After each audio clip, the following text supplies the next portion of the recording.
Hey guys, welcome to our channel. ఈరోజు బెండకాయ పులుసు ఎలా చేయాలో చూసేద్దాం. ముందుగా ప్యాన్ పెట్టుకొని 2 టేబుల్ స్పూన్ ఆఫ్ ఆయిల్ వేసుకోవాలి. ఆయిల్ వేడెక్కాక జీలకర్ర, పచ్చిమిర్చి, ఉల్లిపాయలు వేసుకోవాలి.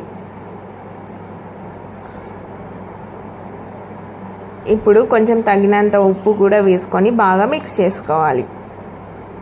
అలాగే తగినంత పసుపు కూడా తీసుకొని బాగా కలుపుకోవాలి. ఇప్పుడు ముందుగా కట్ చేసి పెట్టుకున్న బెండకాయలను కూడా వేసుకోవాలి.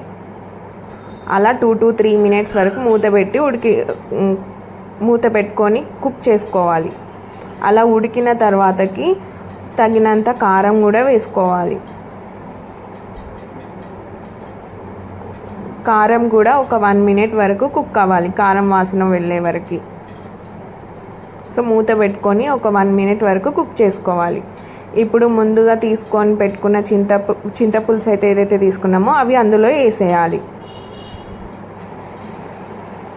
ఇప్పుడు నేను బాయిల్డ్ ఎగ్స్ కూడా తీసుకున్నా, అందులో వేసుకోవాలి.